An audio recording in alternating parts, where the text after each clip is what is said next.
Koutou katoa. Good morning. Welcome everyone to this meeting of Central Hawke's Bay District Council. Councillor Taylor is going to lead us all together in karakia this morning. Very good.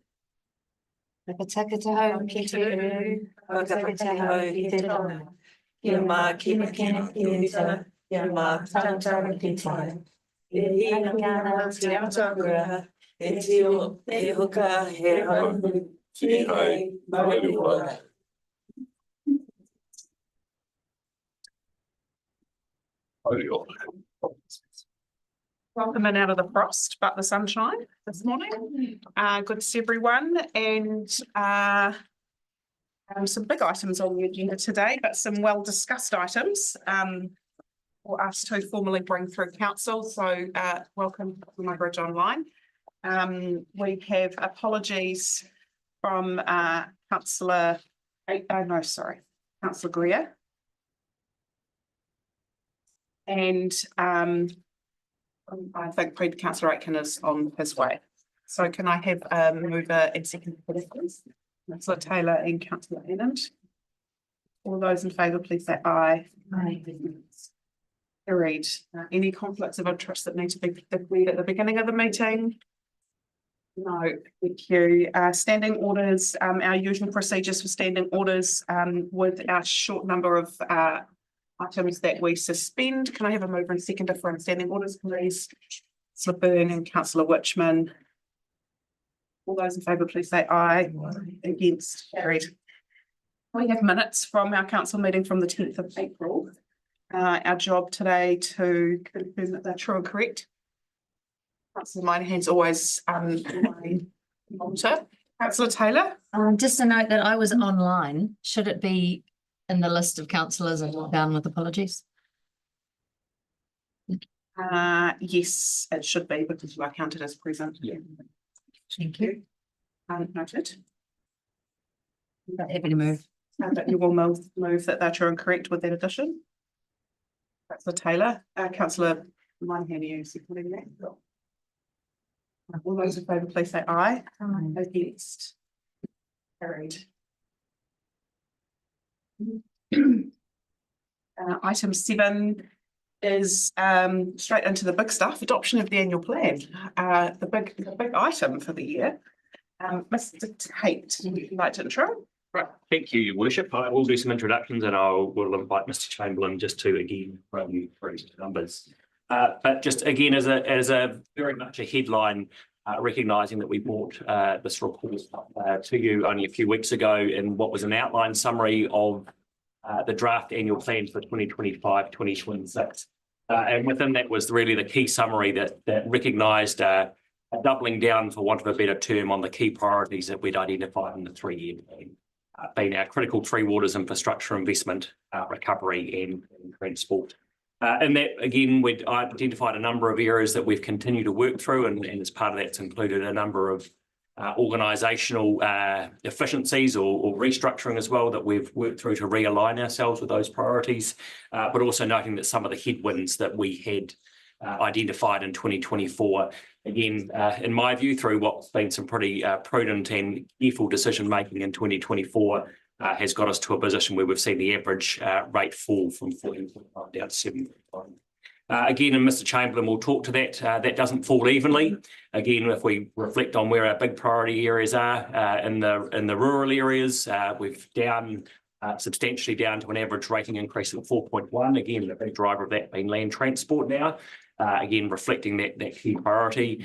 And in the urban areas, the big drivers, again, particularly drinking water, where our major investment goes in that critical drinking water infrastructure. And to a lesser degree, but still a larger increase, our wastewater as well. So just really noting, again, while it's an average of 7.9, and Mr. Chamberlain will talk to that, there is no such thing as an average home or an average ratepayer in Central. Just do want to note again, we've now attached the annual plan document. Thank you. I've had some feedback to that. I do want to note that in your documents was the first time you got to see the annual plan document in its entirety. You've seen the tables in the back as part of the previous material we've provided. So just particularly noting that I have asked for some delegation to continue to make minor edits. There is some slightly more minor things just in terms of the wording and the sequencing of things, particularly around roading recovery. So thank you for that feedback. And noting we've got some work to do around the cover page as well. So just noting that one.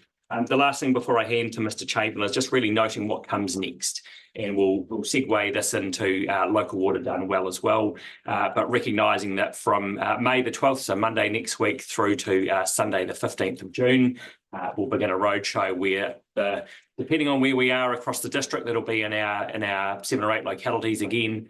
The focus being local water done well, our ability to speak to our roading recovery and the improvements we've made in the land transport area, and then thirdly speaking to this point being the annual plan as well. So we've got some other comms that we'll be able to talk about as we work through that.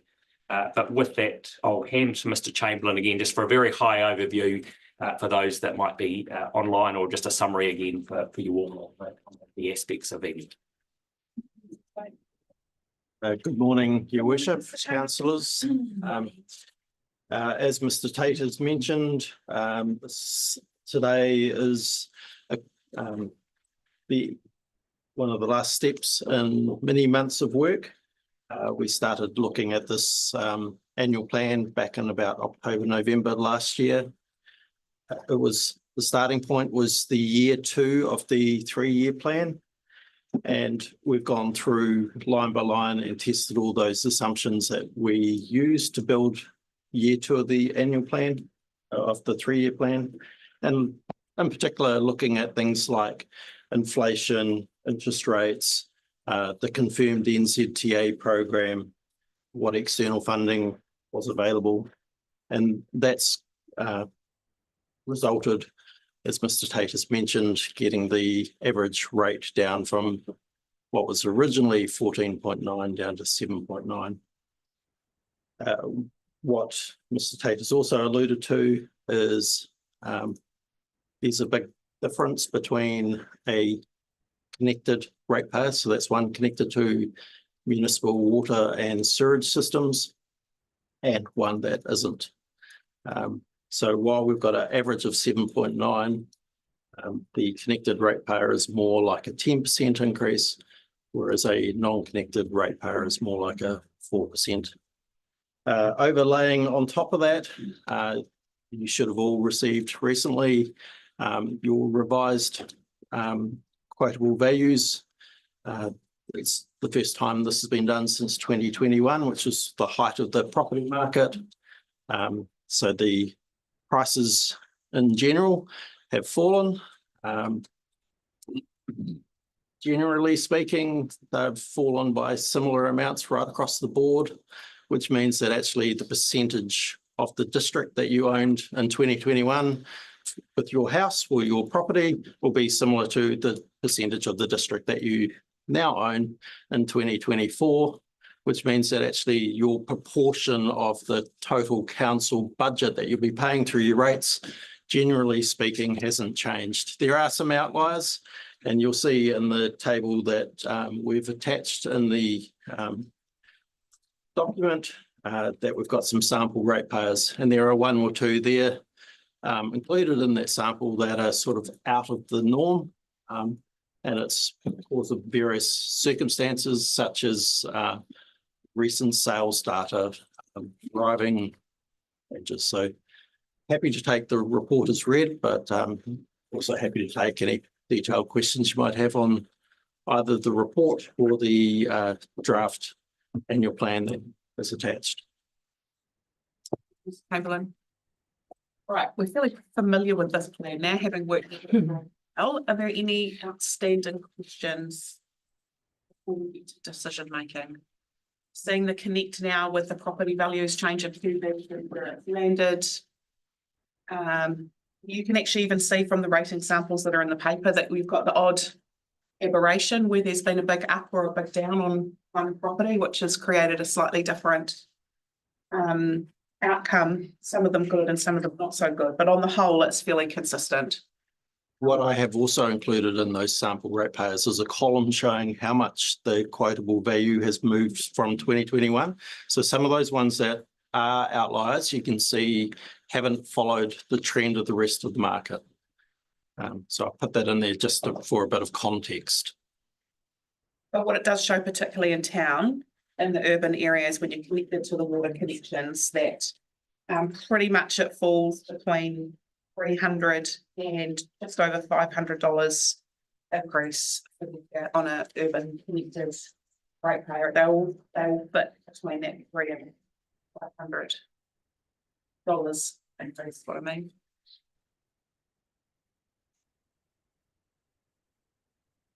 Other questions? Mine's just a process question. So we're not going out and consulting, we're adopting the plan for today, normally we'd be the top tips that can go and consult on. This takes effect first of July, 2023.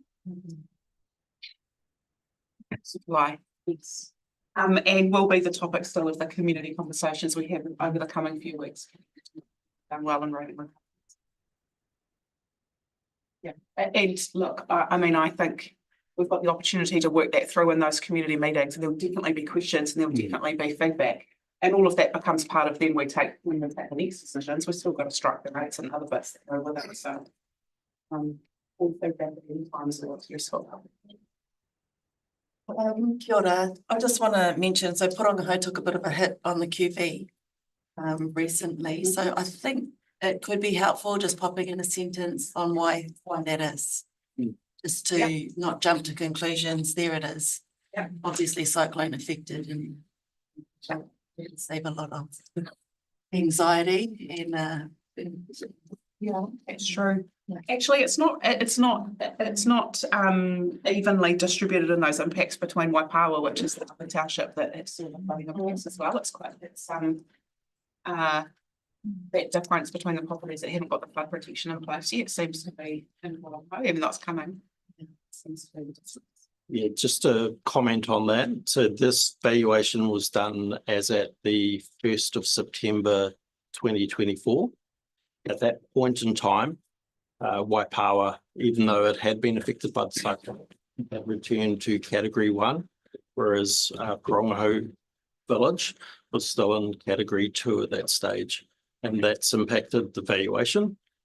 Hopefully by the time we get to the next valuation, which will be in 2027, the stock bank will be built and they'll be back to Category 1, and that'll mean that they should revert back to a more normal valuation at that point.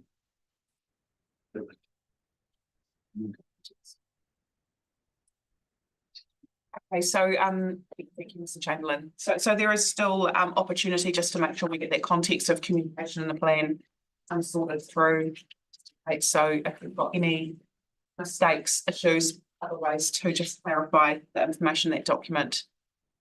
Doug has still got a little bit of work to do to finish tidying that up, so I can get some feedback on that.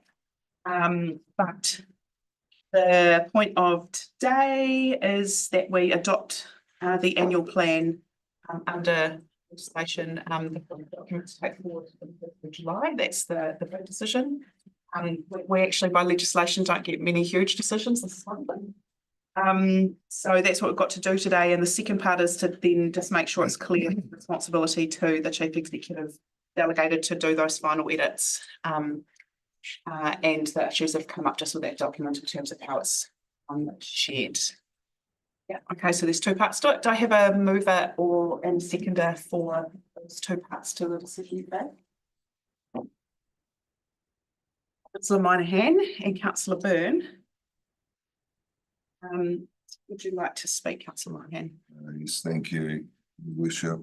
For me, I think when adopting this annual plan, I first want to acknowledge the hard work by our CEO and our staff team who put around this table to bring this plan together.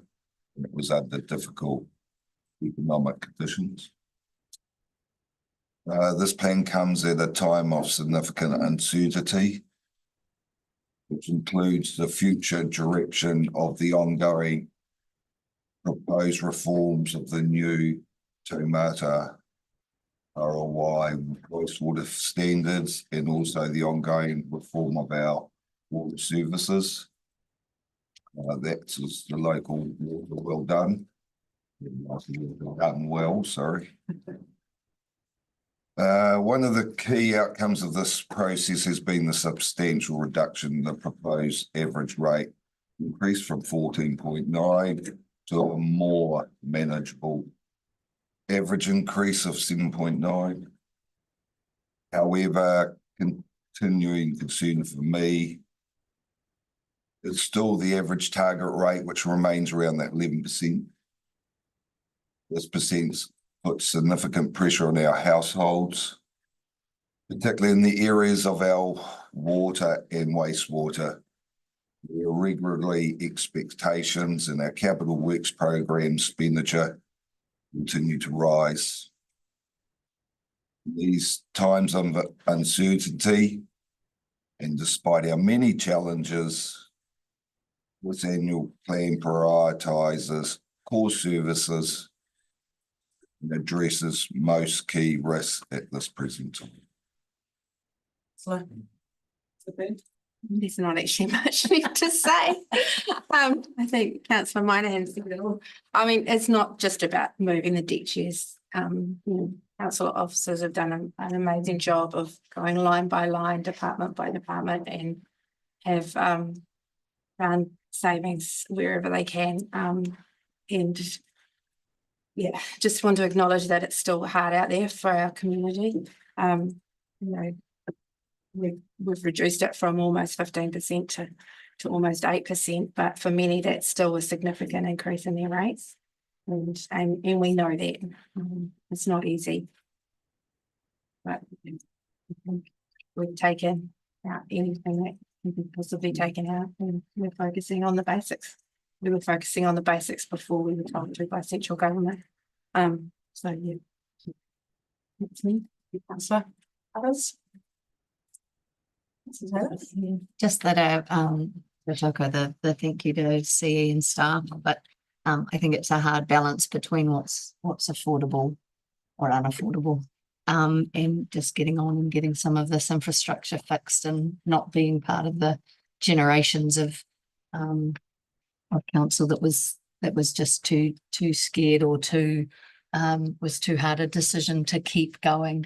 And yeah, it's brave, but I'm proud. Yeah, further to that, I just want to acknowledge that when we talk about reductions, just acknowledge that for staff here in this building as well, it equates to people.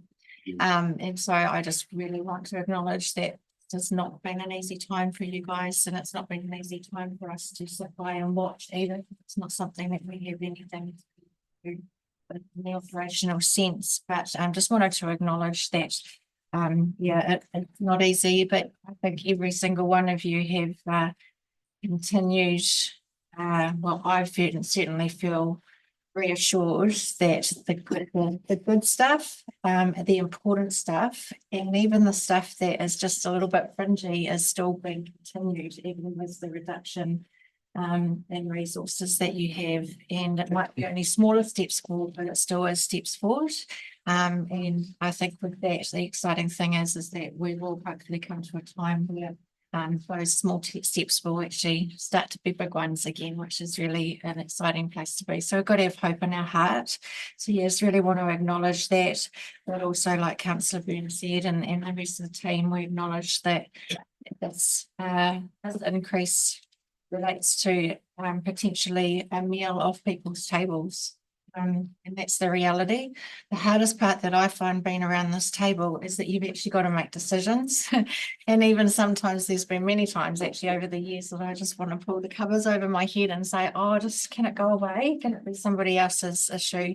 But the reality is it has to be dealt with. And we are now dealing with a situation where people don't necessarily see the headwinds, didn't see the future, didn't make decisions that were going to help us down the road with the underinvestment.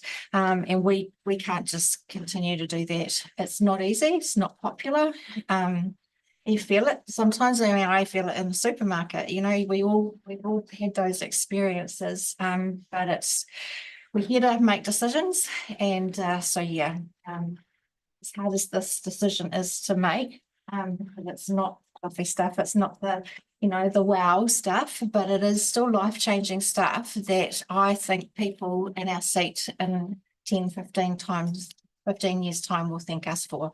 And that's, I think, the most important at this point in time. But also just knowing that our community need to know that these aren't decisions we make lightly.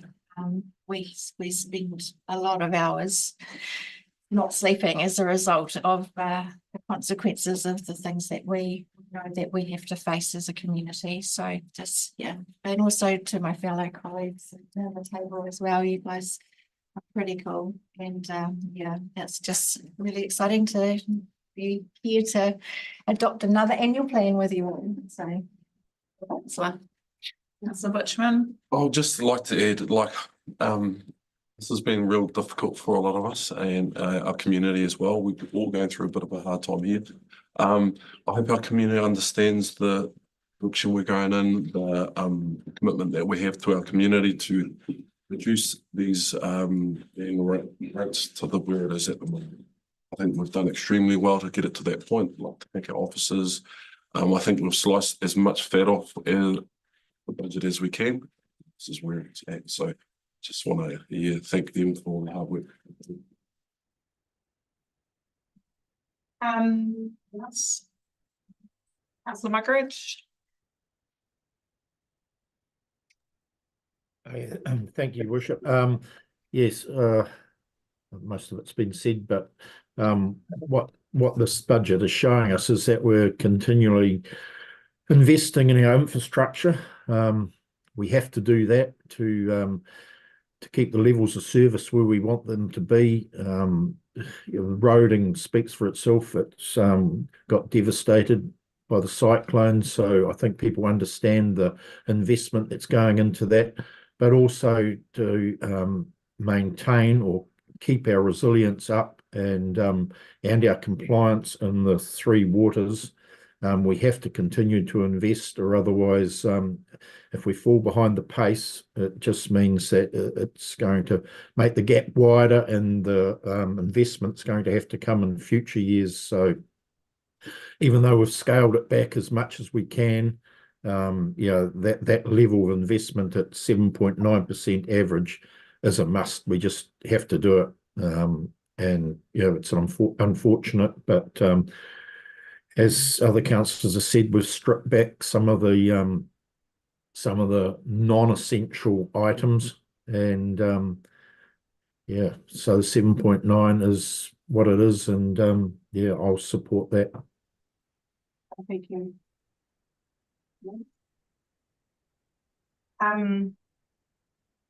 I feel the tenor of conversation at the table is that this is hard and it's challenging, and I just want to reflect and understand in that. But I also think there is some pretty amazing things that are happening in our community and happening with this council, and some innovative ways to approaching things that are the core part of this annual plan that I think we should celebrate and be really proud of. I just want to talk about a couple of them. The first one is how innovative and professional our approach to roading recovery from the cyclone has been.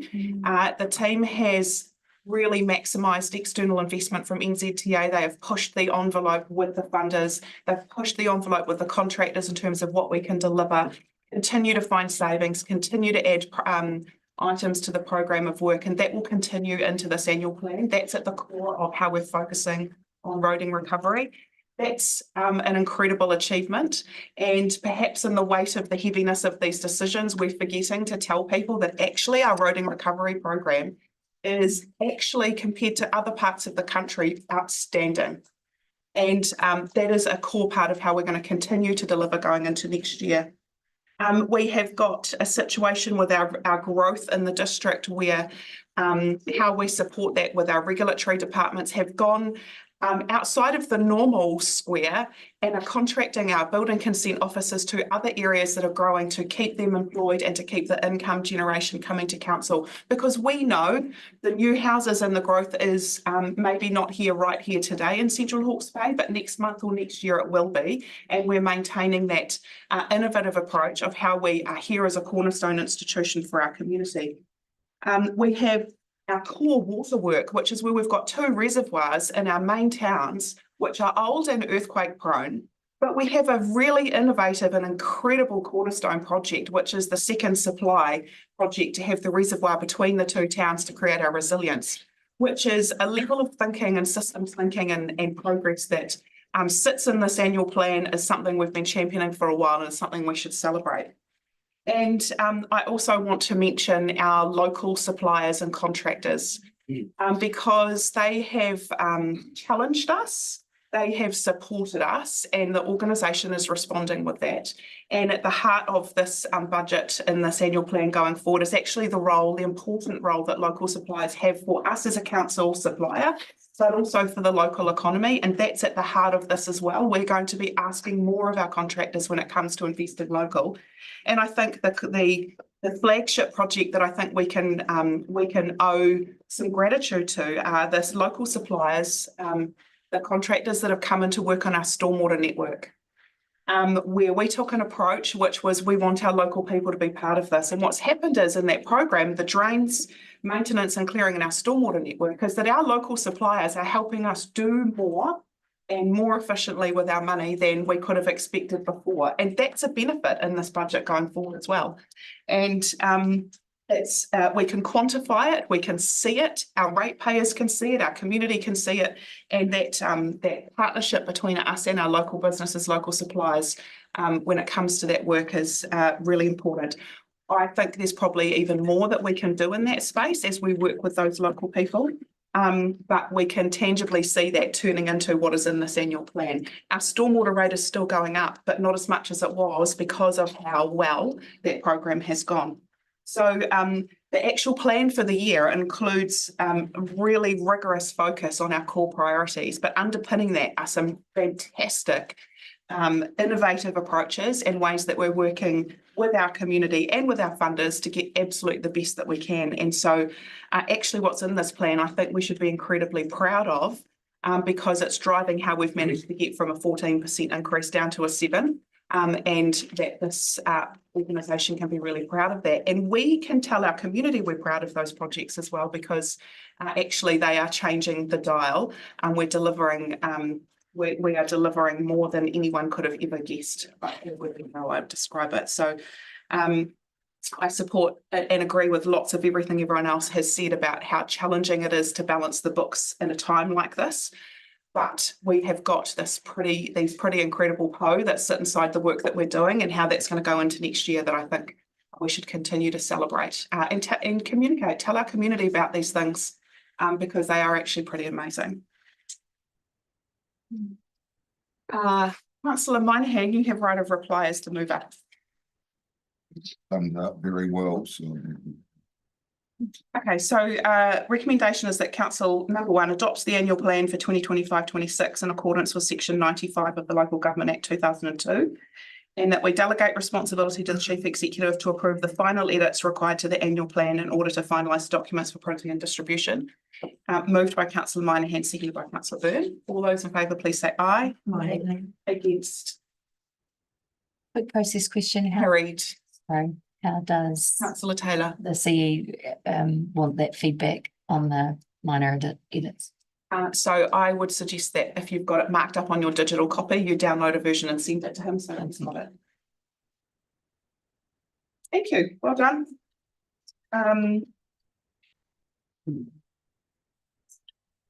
Right, following on from some of the hard stuff in the annual plan, local water done well consultation document is the next item. With having just adopted an annual plan that shows a pretty significant increase in through waters rates. This is pretty topical.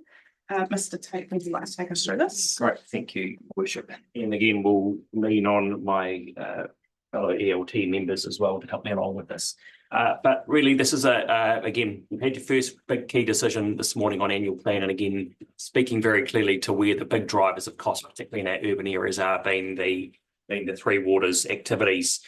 So the adoption today of the consultation document builds on the decision that you made a few weeks ago in terms of endorsement options and a preferred option to go inside the consultation document to now go out and actually talk to our community around the preferred option. Look, I won't dwell too much on in terms of the history that we've gone on, but being really clear that we have until the 3rd of September now to have consulted with the community, have landed on a preferred option, and to then have submitted a water service delivery plan on that preferred delivery model for the future to the Department of Internal Affairs by the 3rd of September. So a pretty tight timeframe in terms of things to be achieved. Look, again, I'm not going to go into too much of the detail, but really what the focus areas of the consultation document are laying out what are the three options that are available to us, working through the pros and cons of each of those, and ultimately, again, being able to provide sufficient information to community to help inform our decision that council we're proposing to have hearings for on the 19th of June. And for deliberations and a final decision in early July to enable us to have finalised water service delivery plan again to you in late August for submission on the 3rd of September. Just probably again the key point for us all in this. This is not the silver bullet to fix water services, and in the next real kind of key stages we've got some additional work, particularly around the program of water services for the next 10-year window. We know we've got a bit of a perfect storm in terms of all of our wastewater treatment plants needing upgrade, major investment in our water treatment plants. And that's a body of work that we're trying to do relatively urgently in terms of understanding how can we actually potentially pull that $7,500 number down. Being really clear, this is still, even in the preferred model, this is still a $20 million saving for our district over the next 10 years in the proposed model. Still $5,000 a household. Still sees big increases, however, but again, that's got to be our next key area of focus around how do we work not just as Central Hawke's Bay, but how do we work together with our regional partners to kind of dig further into those opportunities for efficiencies, for programming, for phasing, for procurement and other things to really see that. So other than that, I'll just speak to consultation again. 12th of May to the 15th of June, we'll be tailoring that depending on each community again. But the big focus really being seeking community feedback on the preferred option. So other than that, Your Worship, happy to take feedback on the consultation document. Again, noting you've endorsed the preferred options already today, is about endorsing and approving the consultation document. Again, noting open for edits and suggestions. Thank you, Your Worship. Thank you. Yes. So finally, in my view, after months and years of conversations to see the sunlight of community consultation. Thank goodness. Councillor Byrne, have you got a question? This isn't really about the consultation document, more so the reaction people are going to have when they see, the $7,000. The wastewater standards, when will we know a potential impact that will have, and the potential impact it will have on reducing that $7,000? I know it's not a silver bullet, but any hope that we can give our community that 7,000 is not a target, it's just what we're currently sitting at. It's based on what we know now. Yeah. But we know that there are levers that are potentially out there that could reduce that. I'm just wondering when we know that, when will that happen? In the process of that. Thank you, Your Worship. So in terms of the Taumata Arawai standards, we've done a bit more work. So we know that the new standards will see some reductions and greater certainty around what will be required to do in our smaller settlements of populations under 1,000 people. We're still going to end up with major investment work to do. So currently the standards, we had a presentation from CE of Taumata Arawai, Ellen Pregnell, last week at LGNZ's Rural and Provincial. They're working hard to get those standards through and finalised as quickly as they can. There's also another kind of key part that Taumata Arawai are also out consulting on at the moment, which we will make a submission on, which is the acceptable solutions for in particular drinking water. So again, just in a really pragmatic way, bringing some of those costs down. So we've got parts of those jigsaws still to land. Certainly our big focus internally is recognising the timing of those isn't going to be perfect. And we've got to make some decisions relatively pragmatically about the numbers as they are now are the numbers, but how do we work through that program? So the aim for us, and certainly ahead of completing the water service delivery plan, is to have a first crack at what we think an assumption might be.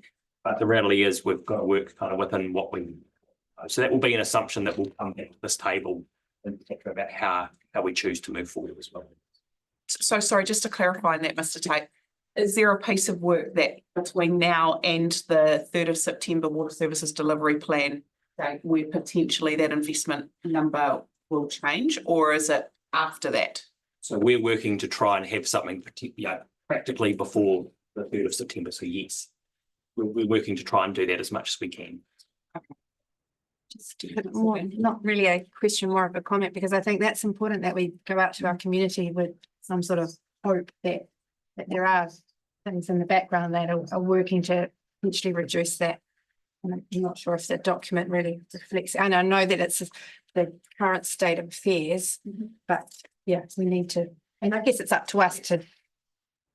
Let's make sure we flag that at where the opportunities for further efficiency and changes are going to come along in the process. Yeah. So one hand. Yes, in the consultation phase, I see there will be online events with the community. Have we got any idea what this format of these online events would be? Are they going to be like presentations or answers, both, or have we had a thought about it?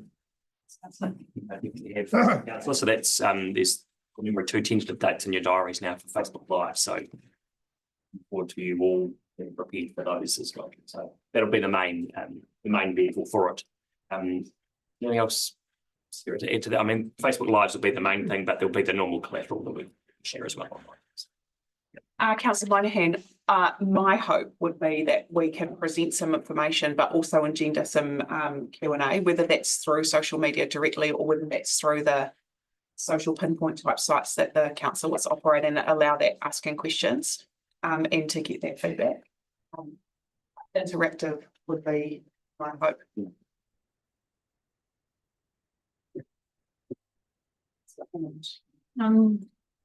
Just thinking about part 2, what this is all about. For me, it doesn't tell enough of the story of the impact of the repealing of 3 waters.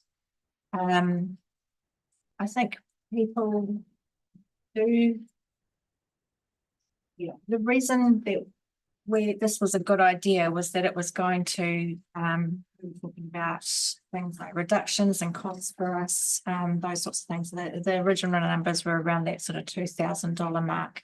I think we really need to make sure that we show our community that yes, there will be a reduction, but actually how we originally thought it would be is nowhere near that, and I guess the real realities, and I don't know that and the realities of actually those bigger decisions from a government perspective and the impact of that it does have at a local level, and also the impact of the regulations over the years. And I see we do talk in there about our environmental stuff. But I don't know whether we weave that into the document or it needs to be actually put into a timeline, but I don't feel that statement in there sort of really frames the timeline of events up for us as to how we've got ourselves here to that point. Because I think people really need to understand that this has been a muddied space because of political intervention, to be fair. Yeah, you know, there was a lot of work done in the background from smarter people than any of us that, you know, said that these are the right things to do for amalgamation of services and that, and very much a political issue. And now we are once again having to deal with the effects of that, and sadly, the cost now falls on our people. Yeah, so I think I would really like to see that we somehow get that through. So this is the context of the description about, there's a little bit that talks about another water reform, just making Yeah. sure that that's robust. Got to be robust. People really need to understand what we've been grappling with. And it's not just been this year, it's been a lot of years. Yeah, and a change. And to be fair, in that context now, I mean, we just talked about it with the wastewater standards. We've got a situation where even those things, the third bill of this legislation has still not gone through the House yet, and we're being asked to do the first lot of decisions. So there's a lot of things that have been happening in a strange order for quite a number of years. The flip flopping of the regulations and that it doesn't go well for infrastructure management. You know, I'm actually was quite excited by that guy that spoke from Parramatta Arawai, because I think that I was a little bit like, oh, you know, another organisation being set up. But I think what we were moving in that area is quite exciting, because it will actually bring some commonality and streamlining of what is expected from one year to the next. But we haven't had that. Yeah. Okay, we're only just getting that now. Even the environmental court's decision, you know, would that have even been a thing if we were in this context, or the new reform of wastewater standards? You know, it's just. Yeah, you know, it's all changing, changing. Agreed. Councillor Taylor. Yeah, I would just wanted to agree with that, saying that to put in something there about the outside influences on this, because it's, you know, Alex mentions at the start of her, the blurb in there that since 2017, we've been looking at this. I was elected in 2019, and decisions we were making then were clouded by uncertainty. And yet here we are in 2025 with exactly the same position. And I think it's not our fault. You know, we've got this whole system that's just not aligning with central government. I think it's really important to actually highlight that in there. Okay, good, right. And this is what we've got from the culmination of all of that, is the set of numbers and the model that we've got that we need some feedback on about taking forward. So through you, are we going to be able to see the submission format? Usually there's a submission form that people can just tick boxes and those sorts of things. Are we going to see that before it goes out for consultation, or? Through you can provide that. Just a very high level, it's the normal front end of the 3-year plan locality. Are you connected or not? There's primarily just one question, which is, you know, do you support our regional model? If not, which option do you prefer? So it's pretty simple. No, that's fine. I just wanted to Another make thing. sure that we had the, are you connected or I will not? Yeah. provide that to you as well. So that is the key consultation question, is do you support the preferred option of the regional model?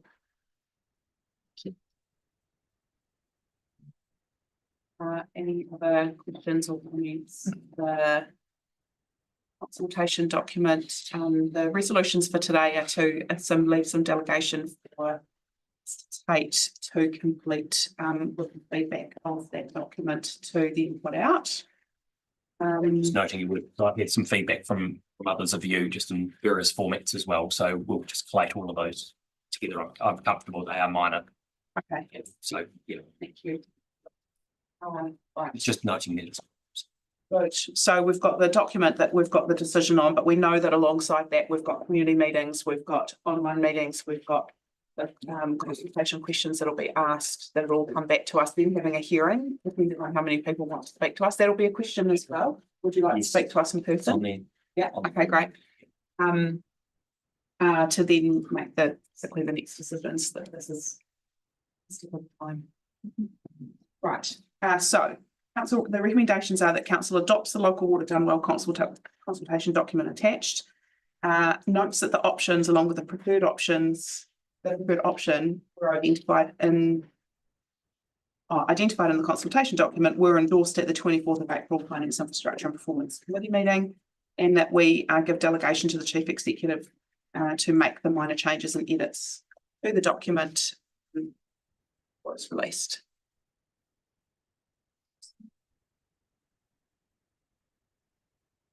I'll move from the chair.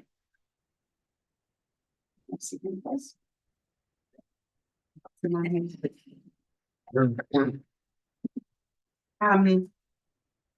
think I said my first We've been working on this. We've known this is a significant challenge for Central Hawke's Bay for many years now, and have been in a place of trying to work together with our region and with government and with our community on how we solve this for a number of years. And it is the first time we've truly been able to have a consultation on what it actually means for us and our people.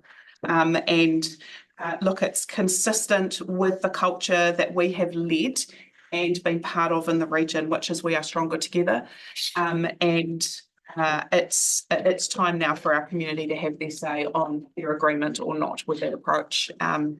It's challenging because things are moving around it, but it is what it is in that regard. This is what we have in front of us right now with the legislation that's put in place, the direction that's coming from government, and what we know investment needs to look like. That is what is in this document to talk to our community. I think that it is timely, and it's been great to see how this played out around the country as well, where other parts of the country are also doing a similar approach, and it is playing out in a way where communities are understanding, sometimes challenged by it, but they're understanding why this is a big challenge and we're stronger together. Our neighbours just to the south through Wairarapa and Tararua are slightly further ahead in the process, and the balance of their feedback has been really supportive, as it has been in other parts of the country, in the Waikato, for instance. It's time that we really get our head around what this means for Central Hawke's Bay and for our Hawke's Bay region. And I'm really looking forward to these conversations. If we're going to truly move the dial on affordability, in our communities with rates, it has to be around Three Waters, and we have to find a new platform to get the best opportunities. And that's what we need to ask our community about. That's my hand. I'd just like to add that I encourage all our CHB residents to review, read and share your feedback, because I think it's a very important document. Let's also say your voice and input is essential. We can make decisions that reflect the community's priorities in this matter, please. It's just sad to see the deck chairs always changing. We're up and down, we haven't got proper detail, but it's life. You said what's in front of us. So let's head on and go consulting. Taylor?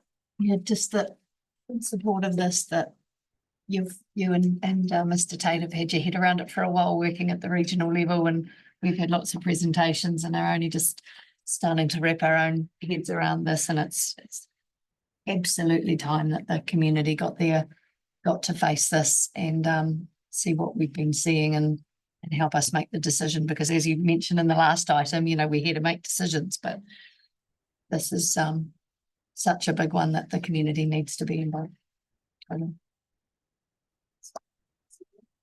No, sorry, that's just. Oh, that wasn't you praying. No. I just want to acknowledge you, Mayor Alex, and the work that you have done in this work for a very long time, not just regionally, but the leadership that you've provided at a national level as well. It's not been easy, and we've had to sit here and watch you grapple with that from time to time or often. But look, I think you've been amazing through it all, and it is time to go. At the end of the day, they'll have their say, but I think the most value that people will get out of this is actually really understanding what it is we're grappling with and what we're dealing with, which is the most important thing. And I really do encourage people to fully try and understand what this is all about, and how we've got to where we are and what the implications of this are for the future, because that's the stuff that we really need to get our head around. But thank you, Alex, and what you've done. Pretty amazing work. So pretty proud of you, and that you're rouse and that for what you've done there. So yeah. Others, Councillor Muggeridge. Thank you, Worship. Yeah, I think what people have got to understand is this doesn't change our Three Waters program. All we're looking at here is consulting on what vehicle we now deliver it under. And hopefully the new vehicle does have some cost savings in it. That's the only reason we're going there. So yeah, but it doesn't change our what we want to invest in. It might just change the level of investment. So yeah, don't dig too deep into thinking about what's happened before and what it's going to do to our water program. We want to maintain what we've set our sights on at the moment. Councillor, thank you for that. And us. Thank you. Looking forward to the conversation in our community about this. Recommendation is that council adopts the local water done well consultation document, noting that our preferred option was endorsed through the Finance, Infrastructure and Performance Committee, and delegating our chief executive to approve the final changes to the document before it's released. Move from the chair, second councillor Moynihan. All those in favour, please say aye. Aye. Against. Carried. Well done. Good. That's the second great thing to talk about in our community meetings coming up. Third big item for today is around the Matariki review of regional structures, which we had workshopped and seen over the last little while. Mr. Pratt. Your worship. So look, great to be able to bring back to you the work from the Matariki regional regional structural review that began in late 2024, October 2024. And again, this was the foundations of this was really to understand the future form and future function of the Matariki governance group. Just an opening, also just want to recognise and the co-chair of Matariki group that sits alongside me will correct me if I get anything wrong as well, I'm sure, your worship. But again, just as I go through, just recognising the role that plays in this as well. So again, as we commence, we worked through in what was late 2024 the overall review of Matariki. That provided the opportunity as well for this table to give some feedback, and we did that in workshop in March of this year. And there were 7 key points that we raised in our feedback on the review as well, which again, I'm comfortable that we can see well reflected in the review that the Matariki Governance Group received on the 11th of April. And some of that included feedback on the role of the tension between the role of the chair, both administering Matariki Governance Group, but also participating. We talked about the purpose of HB Tourism being a separate entity, the importance of communication and reporting, ensuring a strong connection back to regional priorities, and how we made sure that our view of regional priorities as a council and PSGEs in terms of tamatia were appropriately reflected back into the regional priorities. The second to last one was an important point about ensuring transparency and visibility, so making sure we've got good connections back to the Local Government Official Information and Meetings Act in terms of public visibility and transparency, and the very last one being connections back to strategy. So good that we've got an overarching REDS or Regional Economic Development Strategy that's due for review, but how we make sure that we see our own local view of strategy. So from my perspective, certainly comfortable that those aspects have been fed into what are the final recommendations. And again, the report is attached as well. Just potentially, I'll just talk to the recommendations and why we're asking for these recommendations in particular. So in terms of the first areas, again, is just noting the key decisions for engagement for council in terms of what the focus areas will be for Matariki. So again, noting first of all, you'll be accepting the recommendations of the review under point 1, under point 2, again, being very clear about what the areas of focus and how engagement will be.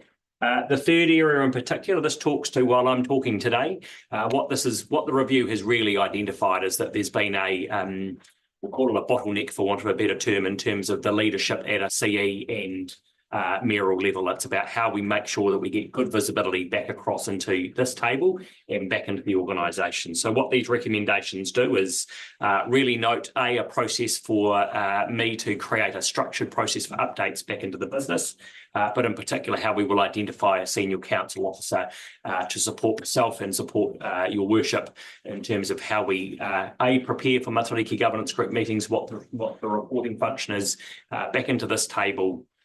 And again, what's the support for the organisation?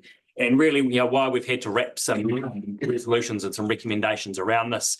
To be clear, this is very similar to what we do currently for our CEDM functions, exactly what we do for our regional land transport plan functions, where currently it works through a committee or again, there's a nominated GM. This is again trying to just add that discipline and that robustness into the same process. So in many respects, we should have been doing this anyway. We shouldn't have needed recommendations to do it, but it's been a really pointed, again, a pointed place to be clear about what the objectives are. So look, with that, look, I'm particularly comfortable with where we've got to in terms of the recommendations, the role and the importance of Matariki as a regional decision-making place, well, not even decision-making, but it's a leadership function. It's been really important. And again, as we look forward to things like, again, the future of water services, particularly regional deals for the future, this forum is going to be even more important. So with that, happy to take any. It's quite wordy, the recommendations, but it's consistent with what has gone to the other councils as well. It's not usually the depth of recommendations that we would take as resolutions of council, but it has been consistently across the other council players. So everyone's really clear what we're dealing with and how we're.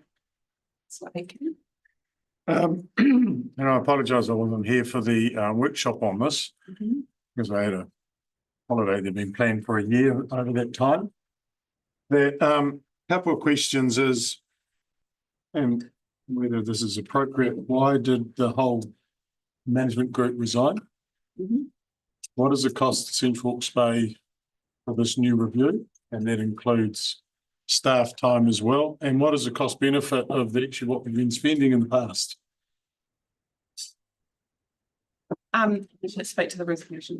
Speak to the resignation.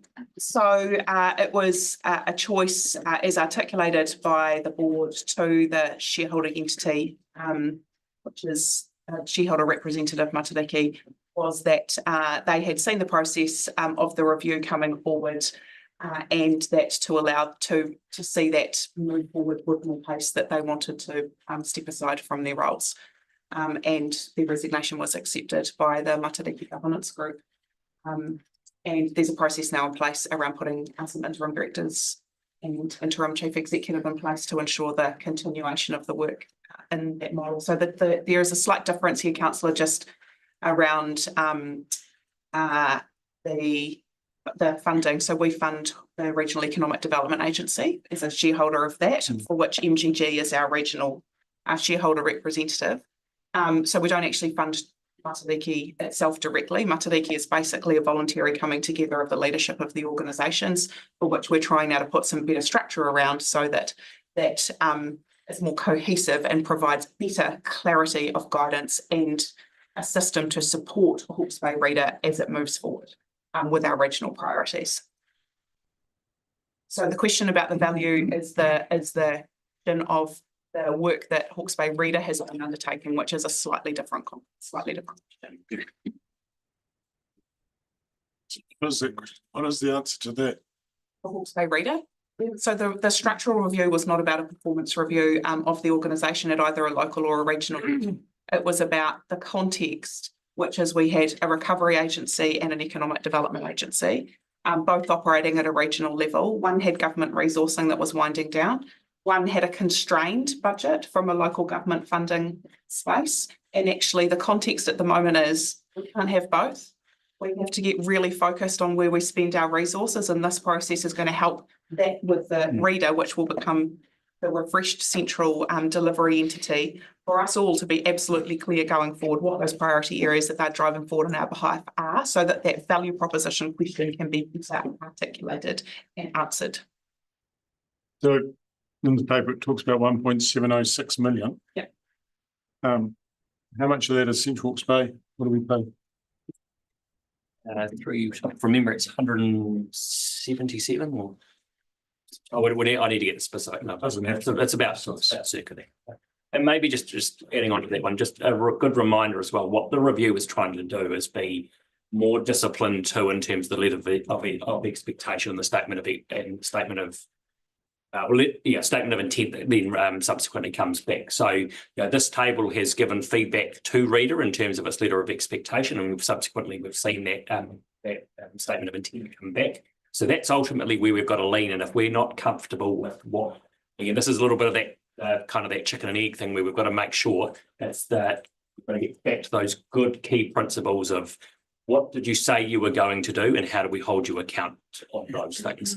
So it will be the exact same conversation. We're just working through, Councillor just noting when we passed the tourism thing, it's the exact same thing. So again, being very clear, we've got a finite budget, but what do we expect for around this table? What have we signed off on and what have they agreed to do and what do we hold them account? So under the review, it will come back to council to vote on whether we agree with it or not. So there's an The update. review's The completed. letter of expectation, do you mean? No, they're talking about a review here, right? Oh, yes, which is completed. Completed. It's been completed.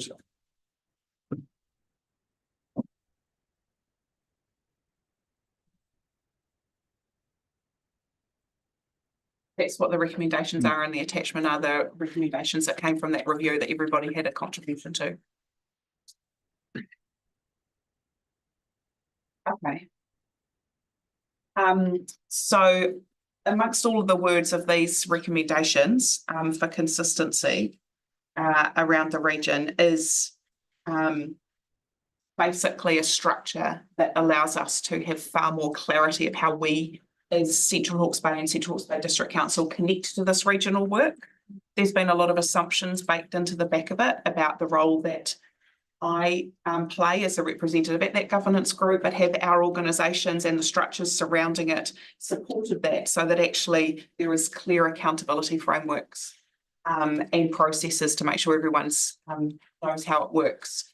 And there was no question in the review about whether actually having a regional forum like this is of value. Everybody knows that it's of value, but we've got to have the systems to ensure that it talks to the rest of the ecosystem, that is local government and the leadership and our PSGEs, and that the communication is two-way so that we're all pulling in the same direction and we're not dividing ourselves up inadvertently.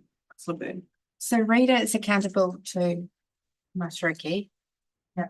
And Matariki is accountable to councils and the PSGs. Is that how? Okay, so previously from the review, some of the councils weren't getting that feedback. Is that what was happening? Okay. I'd describe it as there wasn't necessarily the same level of discipline that you would see exactly like for CEDM and like you would see for RLTP or not RLTP, Regional Land RTC, sorry, my acronym's right, Regional Transport Committee. There wasn't that same discipline being applied for this function as well. So when we talk about regional priorities, who was driving the regional priorities? The members of MGG or the local councils? Yeah, we were, but it was being done through the triennial agreement has some description of priorities. We've done some work through recovery, which had talked about priorities, but what's happened is there's been lots of ways for those things to be talked about, but there hasn't been a clarity around the central point about how those decisions are made and how we're informed to make those decisions. So this is going to more strongly connect that system together. So we're absolutely clear, and there'll be times that regional priorities, there'll be things that don't necessarily deliver explicit value for us, but there'll be other times that they do and they don't for others. So, so there is going to be some give and take in this. This is not just going to be the region agrees to our shopping list and that we have to agree to everyone else's. It's actually about how we make those trade-offs. Okay. So Taylor, you'll move. Seconder from Councillor Taylor is going to move. Seconder, please. Councillor Byrne. You'd like to speak, Councillor Taylor? Yeah, I think as it mentions in the report, we work regionally to support local, like that sentence. This option, doing this involves stronger governance, stronger accountability, better transparency. To be very colloquial, I'm the youngest of 4 girls, and quite often discussions are had or information is passed on that mum thinks she's told everybody, but she's actually told sister number 2 3 times and missed out sister number 3 and 4. Not comparing Alex to my mother, and that's not a negative. There are times when, you know, things go up or don't go up or don't come down. And that's nobody's fault. But this enables us to just improve that communication going up and down. Yeah, I have to. Being compared to my mother is a good thing. Yeah. I have to agree. I mean, I've seen Rita sit at this table and also at the regional council table and say that they've got too many people to report to, all those sorts, if we can increase the the accountability, the transparency, that everybody's getting the same information, and I think it only has to be a good thing. So yeah. Anyone else like to speak? So I'm going to put the recommendations and noting that there is a large number of them, but summarily we note that Matariki Governance Group and its city as shareholder representative has accepted the recommendations of the review of regional structures. We've seen that, and that we note the role that we play in that. I have a mover and a second. Sorry, I've got mover and seconder. All those in favour, please say aye. Aye. Against. Carried.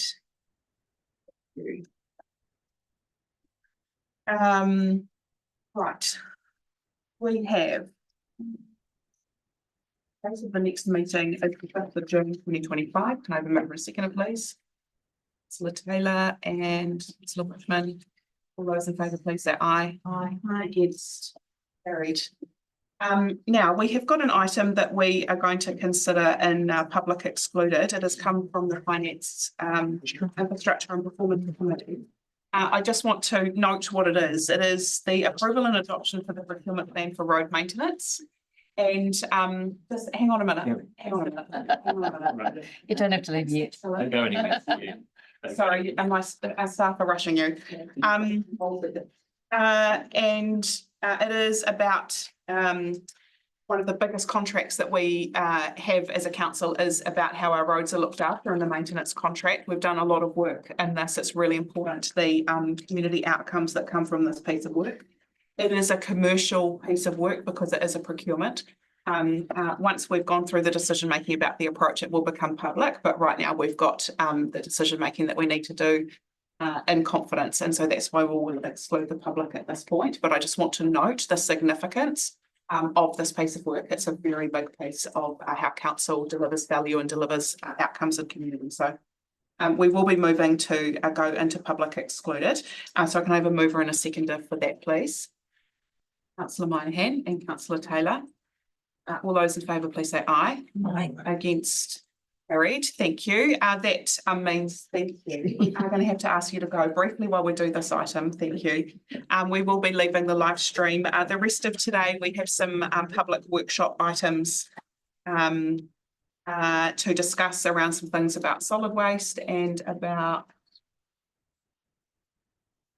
Communications Chorus. Chorus is speaking to us as well. So we will have some further public forum after this. Thank you for joining us.